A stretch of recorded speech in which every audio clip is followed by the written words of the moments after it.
Trevor, I think we're on. Thank you for coming. It's really kind of you to come on the channel. Whereabouts are you, Trevor?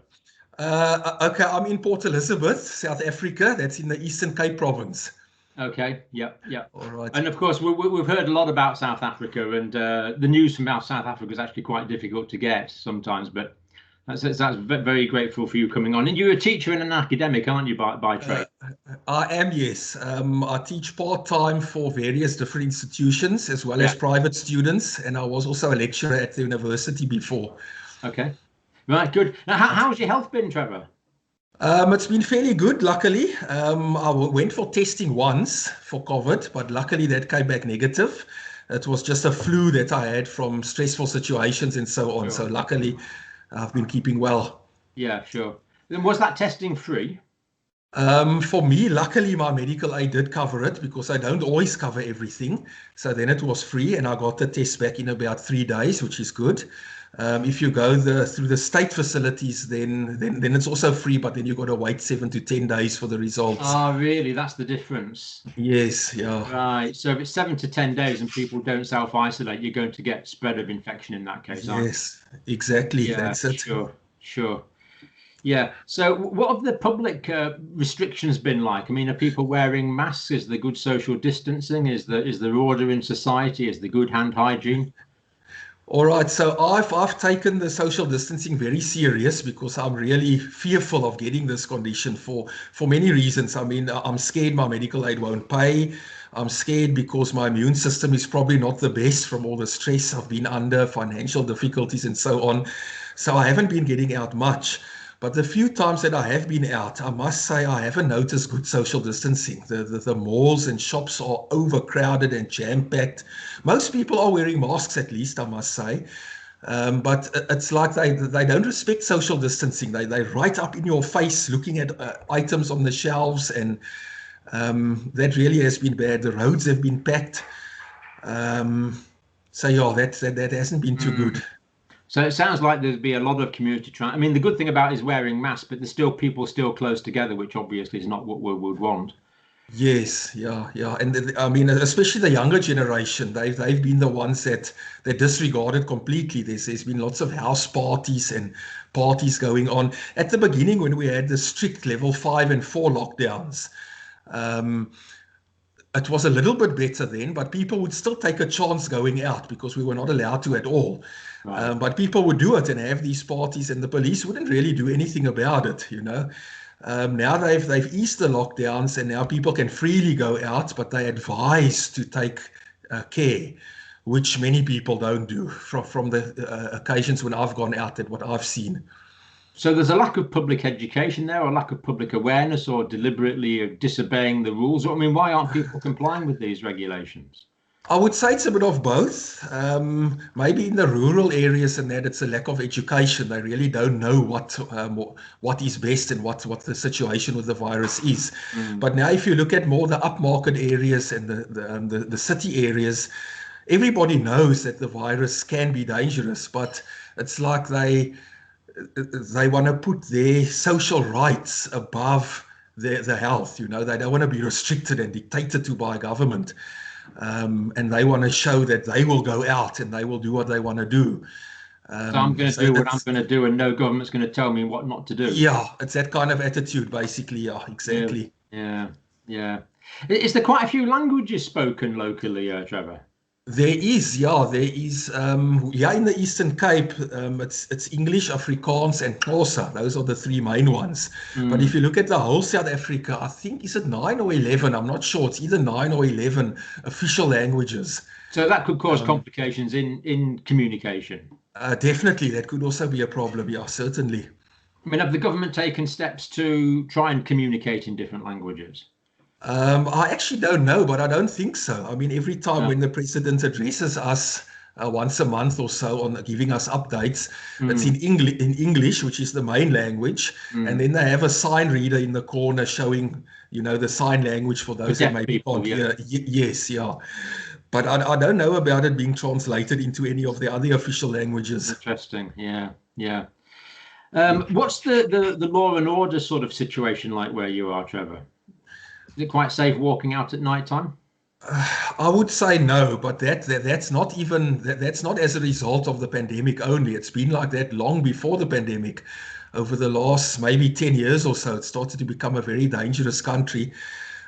In particular, in PE, the Eastern Cape is one of the worst. The crime rate is very high, and it's like the police. They don't really do much about it. Whether they restrict it because of the legal systems, I'm not sure.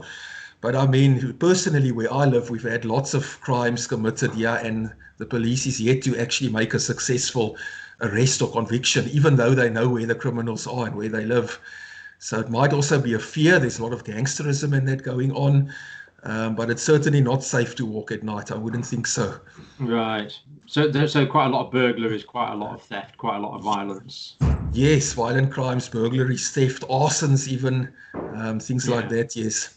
And I've heard cases of quite a lot of carjacking and things like that in South Africa. Have you come across that?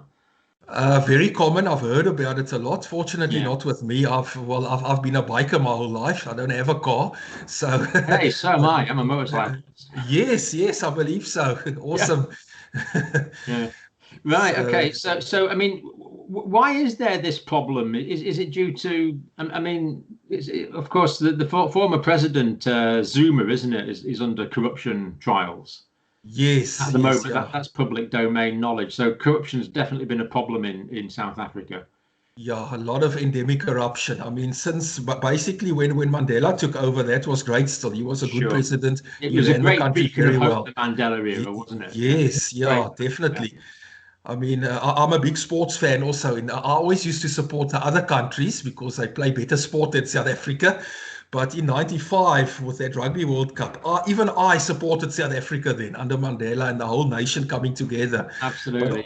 But Yeah. but after that, it just went rapidly downhill. With Mbeki, it wasn't too bad still, but with Zuma, downhill, endemic corruption, Yeah. and so on. And he's actually going through the courts at the moment, isn't he? So. Yes, yeah, there's court cases against him. It's busy going through. But I mean, even the legal justice system in South Africa, it's very slow, and not everyone trusts it. You don't always get justice. There's because of corruption in all aspects. Justice, policing, law, healthcare, education. There's just corruption all over. It's a very sad situation. So the corruption's actually affected the healthcare provision, has it?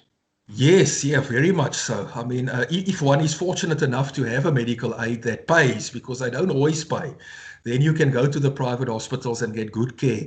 But So if this is the not, private insurance, Trevor, is it? yes, medical aid Pay a is monthly private hospital premium. insurance. That's Yeah. it. That's it. And then sometimes they cover you, sometimes not. It's also not guaranteed because of corruption. And then if they don't, or if you don't have insurance at all, then you have to go to a state hospital like Livingston, which you discussed on one of your previous videos.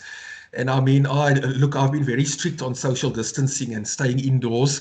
But even before the pandemic, I was at Livingston with my mom that was taken up there. And I can vouch for all those things about the bad healthcare, even before the pandemic, that Tell was us about that present there. experience, if you don't mind. I know it's a personal experience, but if you'd like to share it, then of course we would like Yeah, to. yeah, sure. No, I'm happy to. Yeah. My mom was always very healthy. I mean, she was more energetic than me. I'm the one that's usually tired and low on energy. Um, and then all of a sudden, one night, she just got pains on the sides and the back and battling to breathe, like the dyspnea. All the classical symptoms of a heart attack. So we rushed her to Livingston because she didn't have medical aid. And we had to sit and wait for about 8 hours in a queue before she even got seen to at So all. she was in severe pain for 8 hours in a queue. Yes, yeah, severe pain, battling to breathe. Um, uh, we put her in a wheelchair eventually, so they got all the others. Some patients are not even in wards; they just standing in the passages there on their beds. So I actually managed to get one of these SpO2 meters just to take it on her, and it was very low at that stage. I can't remember the figures, so I put pressure on the nurses and the staff. This lady needs help. So eventually, when they helped her, they sent her for an X-ray. That's all, no blood test, nothing. And the X-ray came back, and they said they diagnosed her with scoliosis, which is a bent spine. That's what's causing the pain and the difficulty breathing, and gave her pain meds and sent her home. In other words, they just guessed some absurd diagnosis and sent her away. Yeah, that's it. And so it got worse and worse and worse.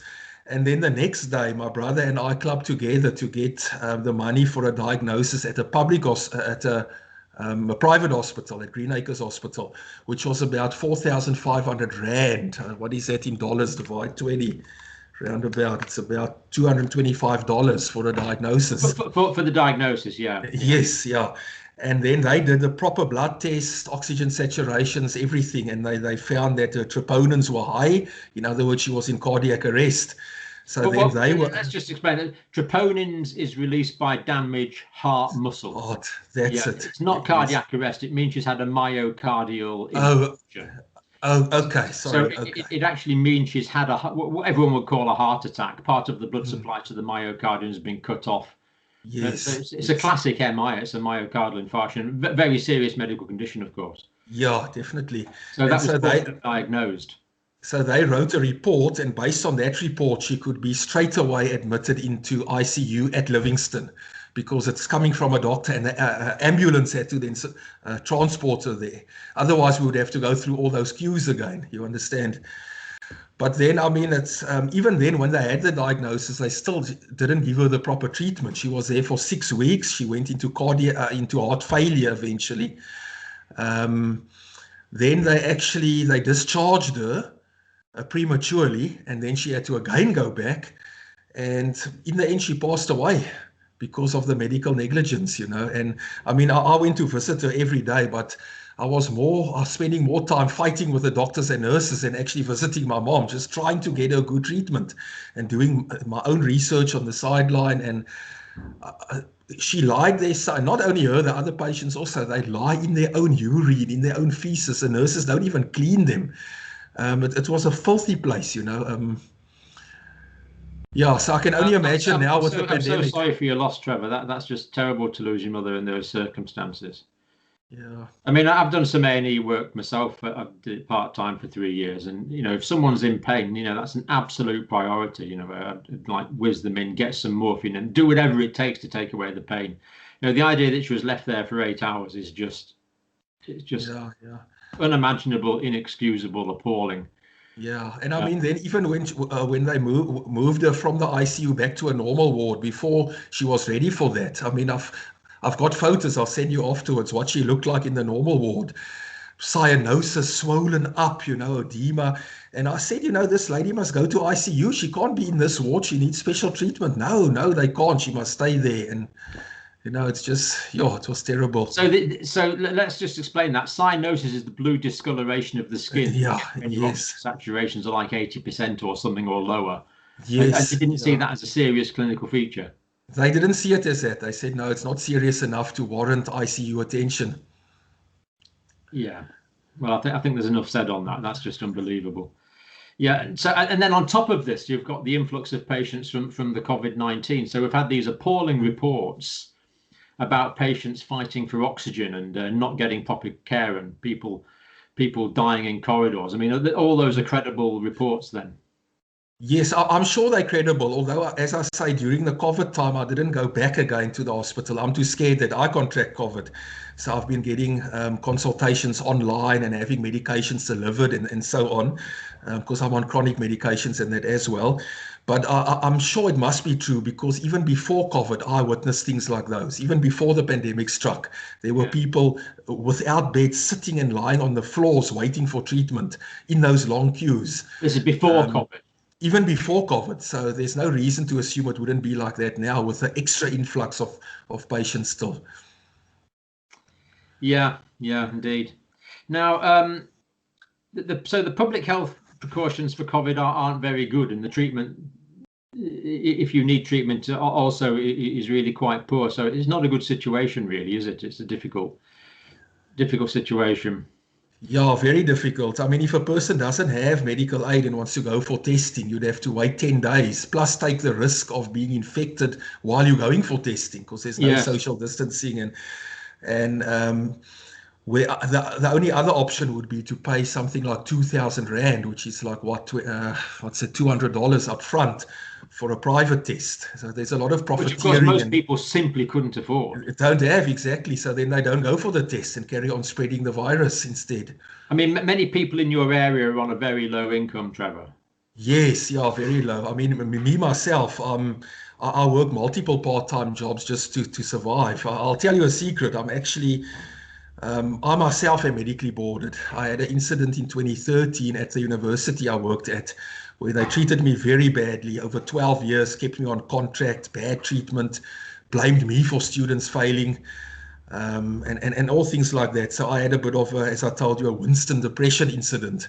So I'm medically boarded, but I get the disability grant income I get is so little. There's no way I could survive on it. So I actually, against doctor's orders, go and do part-time jobs here and there just to get through the month. But wherever you work, the pay is so low. They really, you must do everything for minimal pay, and it's hard. It's really hard. So most people are eating that night what they earn that day. Is that a fair way to describe it? Certainly, I would say at least 80% of the population, that would be true. You get the odd rich people now that are well off, but the majority is living from day to day. That is accurate. This is what happens with corruption, of course. It's always the poor people that suffer, isn't it? Yeah, that's exactly it. It's so And sad. and the healthcare that suffers. Mm. Now, the official number of cases in South Africa has been reported as going down, but from what you've said, it sounds like the conditions with the lack of social distancing and the lack of hygiene are ideal for the spread of the virus. So, what do you make of the numbers officially going down in South Africa? Do you think that's credible? I wouldn't think it's correct. Obviously, I can't confirm it. But some reasons one could suggest for this is because there's not as much testing. So although the virus is spreading, it's not coming through as confirmed numbers because people are not going for testing. And also now with the government that has eased lockdowns, it's almost as though the knowledge and education of people, they think it's finished now. They don't realize that the virus is still around. So they're not interested in going for testing, and most are still wearing masks, but I mean, they're going for house parties and the roads and the shops are overcrowded. And so it's guaranteed spread. But because of the lag time, we might only see this as confirmed numbers in a few weeks' time, which will go to hospitalizations and deaths maybe in a month or two's time only. So I foresee that. I don't know. I don't think the decreasing numbers is accurate at all. So there's a mismatch between what you're seeing on the ground and the official numbers that are being reported. Yes, I would think so. Yeah, yeah. Now, there's famously been an alcohol ban in South Africa. Is alcohol a big problem there generally? It's a very big problem. It's been a ban on alcohol and cigarette smoking. So I'll discuss the alcohol first. It's always been a problem. Look, there's lots of violent crimes in South Africa. The crime rate is extremely high. I think it's the fifth highest in the world, if I'm not mistaken. So obviously, when people are drunk and intoxicated, that just makes their reasoning more twisted and perverted. So they perform more of these crimes, murders, rapes, thefts, things like that. So really serious, horrendous crimes. yes, yeah, no, terrible, appalling. So I mean, I could understand where the government was coming from in banning alcohol because you don't want all these other incidents still to be in the hospital as well, the trauma-related incidents, because that would take bed space away from people with COVID. So I can understand it, but a lot of other people don't. They think the government's trying to take their freedom away, not realizing that it's for their own good in this case anyway. I know the government's done lots of other things wrong, but the drinking ban, I think, was a good thing. But they didn't see it that way. So, I mean, they've smuggled alcohol in and cigarettes. There was a lot of corruption there, even profiteering out of it, illegal purchases. So even though it's legally banned, there was corruption that meant that the supplies were available if you could pay. Yes, definitely, definitely. And the same with cigarettes. I mean, there we know also that people were actually spreading false stories. They came up with these ludicrous things that smoking and drinking actually decreases your chances of getting coronavirus. And then they'd come up with all this nonsense science, But I mean, we know that it actually increases the risk, and it makes the immune system lower. So do people make bootleg alcohol as well, presumably, in home stills and things like that? Yes, yeah, no, they do, definitely. Which has got its own risks, of course, that can cause all sorts of Exactly. Yeah. All sorts of problems. Yeah. So how do you see the future going for the next few months going for South Africa, given all these difficulties? I think the virus is going to continue spreading. The R naught is going to increase. It's probably above 1 already. Um, Whether that will translate into more deaths or not, I mean, if we look at why the death rate in South Africa is so low, you've suggested some reasons. I'm not too sure why. So maybe we are lucky there that it's not quite as bad as in other countries. So maybe the free spread will get to herd immunity much quicker. Yeah. Um, but So it's that's definitely going to basically the way spread. South Africa's going. It's almost resigned itself to the fact that this is going to spread throughout the population. It looks like it. I mean, they've taken all the restrictions away now, basically, only masks still. The schools and universities have opened, which I'm also not very happy about. That's going to cause a lot of extra spread among the children who can then take it home to families that are more compromised. Um, so yeah, and there's more super spreader events now. Sports can take place again, parties and that, visitation And then to that could cause friends and hundreds that. or thousands of infections potentially from one Yeah, spreader yeah. event. Definitely. So since Yeah. they've eased the lockdowns down to level 2, that allows visiting and family outings and all sorts of things again now. Yes. Now the death fatality rate in much of sub-Saharan Africa, the fatality rate seems remarkably low, but South Africa does seem to be a bit of an exception to that. So the case fatality rate seems to be higher in South Africa than, say, Kenya or Zimbabwe or Hmm. Yeah, and it's probably even African countries. it's probably even higher than reported because a lot of people in the rural areas die at home, and then it doesn't count as a COVID-related death because So they haven't been it's never tested. diagnosed. Yes, exactly. There must be, oh, I can't think of a figure, but there must be hundreds, if not thousands, dying undiagnosed of COVID or COVID-related sequelae or whatever. So out in the bush, people die without a death certificate, basically, Yes, yeah, that's without it. seeing a doctor. Mm. Mm. Yeah. I mean, do you think diet is a factor in South Africa? I mean, what's the diet like there? Do people tend to eat a lot of junk food, or is it good traditional vegetable type food? It's not as good. I would say there's a lot of obesity, there's a lot of sugar diabetes, type 2 especially. The diet in general is not good. So there's a lot of junk food, um, outlets like that sell these quick takeaway foods. I think some of the reasons behind that, number one, could be the pricing, because if you want to get hold of proper quality diet, it's very expensive. Once again, the profiteering from it. So the average person just can't afford it. And also then the time and the stress. People are always so busy running 2, 3, 4 jobs a day that they don't have time to prepare a nice meal or to get hold of one. So they just stop at a quick food outlet and just have a quick supper or a quick lunch or whatever. Just anything to take away the hunger, regardless of Yes, the. that's it. That is remarkably sad when you can consider the agricultural capacity that somewhere like South Africa has. Exactly. They Yes. grow Yeah. enough food in South Africa to feed the whole continent, and yet people are eating Mm, yeah. And what's also happened now, a lot of profiteering the junk food. yeah, a lot of the farmers have been having a difficult time now. Also, there's been attacks and raids on farms. It's political. I don't follow politics so closely. I don't know exactly what's going on, but it looks like they want to take the farmers' land over. So they're killing them and raiding them and destroying, vandalizing and burning their farms, not realizing that where must the food come from then? So that's also another problem for the future. So farmers who have generations of experience growing food in the particular South African situation, who know exactly how to grow food in the South African situation, are being violently attacked and dispossessed. That's it. Exactly. Yeah. It's just unbelievable, isn't it, that that's happening? I mean, it's just Yeah, yeah. They don't think of the long term. They think of the short term. They want land and they also want a farm, but they don't know about the skills and the knowledge and the resources to run that farm to produce food. So yeah. at the end of the day, everybody's going to suffer. Yeah, I mean, growing crops is not as easy as it looks. I mean, I've got a small plot. The amount of disasters I have is incredible. It's Yes, I can imagine. I tried planting flowers and trees they don't even want to grow. So yeah. No, I mean, there's a whole skill set there that's just being ignored, and people just barge in and think they can do it, but they can't. Mm. And they just, yeah. So the food supply actually grown in the country is massively reduced now.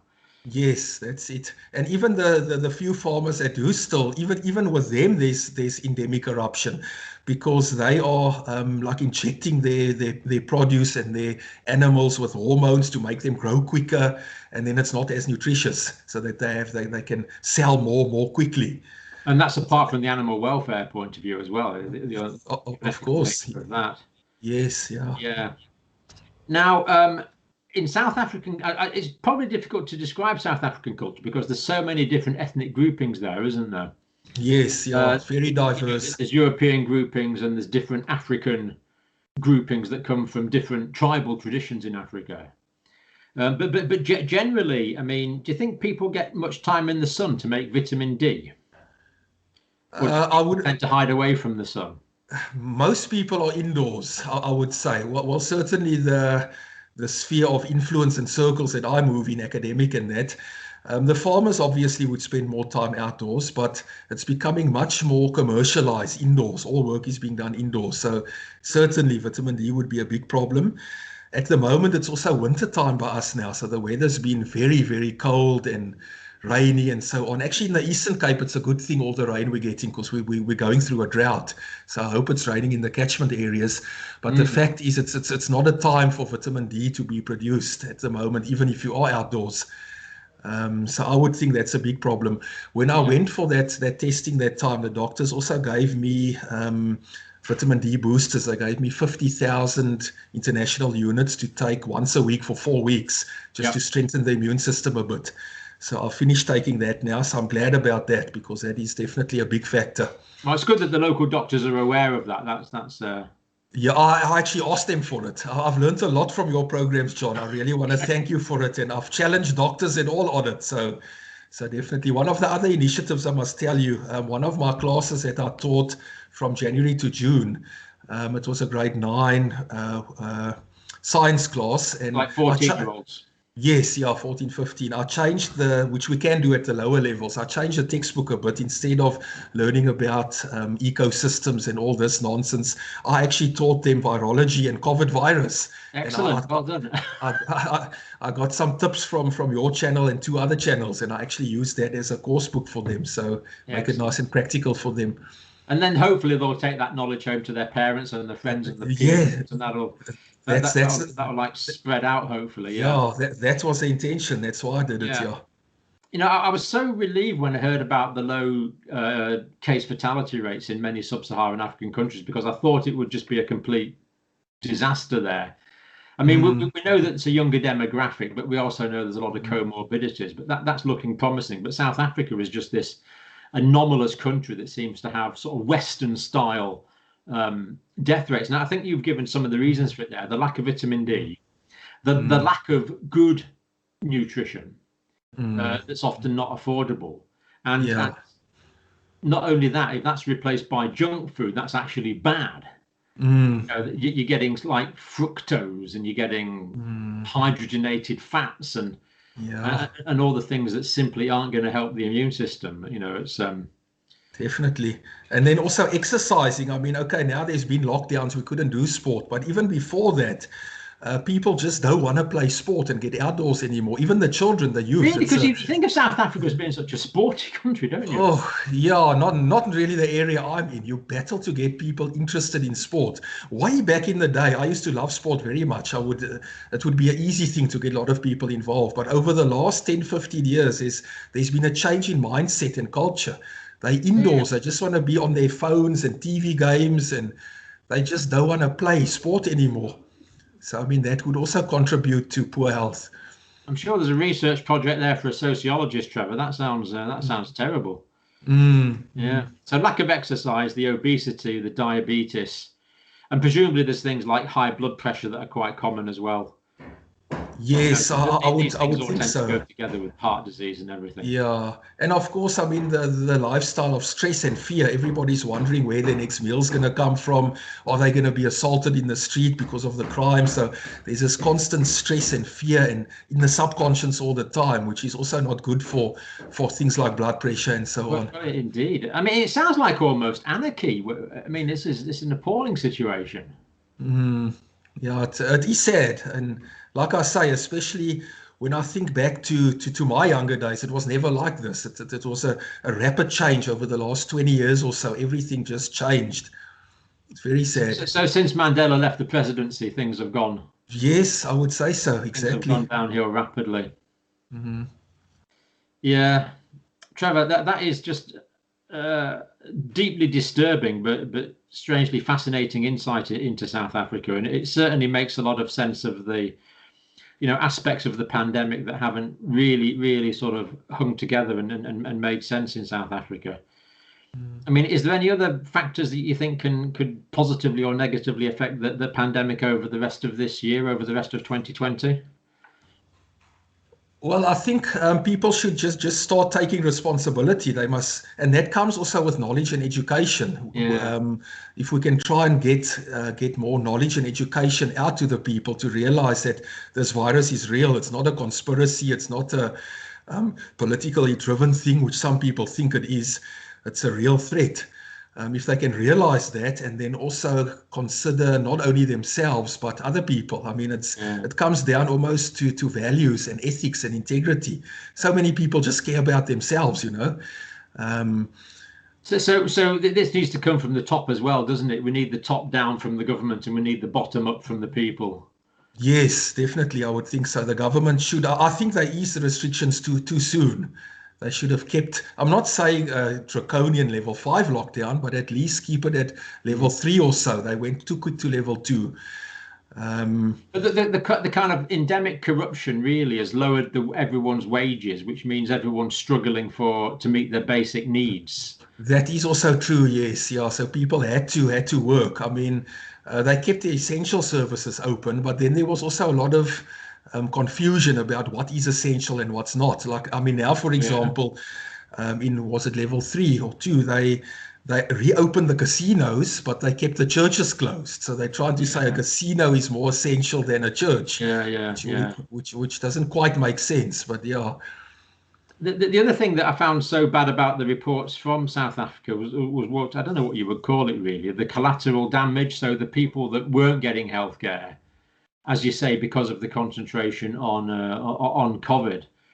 And things like perinatal deaths have increased. Mothers and children have died, who, even though the healthcare system is deeply challenged, they would have got some healthcare before. Yes, They're not exactly. getting Yeah. getting even these basic, this most basic care just doesn't seem to be getting delivered. Yeah. And the other thing about South Africa is, just I've never been there, just a complete outsider.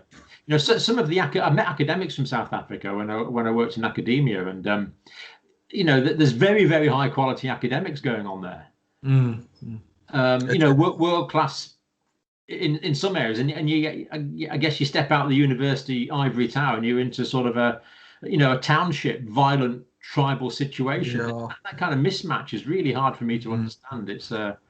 It's a big difference. I noticed that also. I mean, during my student years and then my lecturing years, what happens there in an academic environment and what happens on the ground is completely different. And also I mean, the education system concentrates a lot on theory. It's very theoretical. Right. So people that come out onto the ground don't necessarily have the practical application skills, how to Yeah. put to use what they learned. Yeah. And then once again, I always used to say especially in the medical line, the younger doctors are passionate about their work. They want to do their best. That's why they went into that line to study, and the researchers and so on. But as I get older and older, it's almost like um, they don't have that passion anymore. And I'm not necessarily blaming them because the system has messed them around. It's taxed them into the ground and killed them with admin work, and that's not their passion. That's not what they want to do. So they And kind of like, dealing with the corruption must be very demoralizing as well. yeah, so then they just kind of give up and think, oh, well, I'll just do my job, get my money, and that's it, do the bare minimum. So Yeah. it's the whole system that squashes and oppresses everybody. Mm. Yep. Well, Trevor, that's just an incredible insight. We really appreciate that, and any pictures you want to send, of course, would be excellent as well. I know my viewers like pictures. Yeah, sure. No, I'll send you a few So pictures. I'll send you those pics of my mom in the normal ward where they said they. Oh, It's just not, what you think's appropriate for, from your family position, obviously. Yeah. okay, sure. So, I'll, as we've oh, said, what I'm going to do is you're going to look at this video privately. Make sure you're happy with it, because okay. We do not want a situation where you would be any personal repercussions from making this video. But no, many people appreciate it, and it's just great to get that insight into South Africa, Trevor. So Yeah, no, only a pleasure. thank I'm you, always, and God bless you, God bless South Africa, and everyone. I'm sure everyone watching wishes you well. okay. Thanks so Yeah, much, John. I yeah, appreciate it, man. yeah. Thanks, Trevor. Yeah. Okay.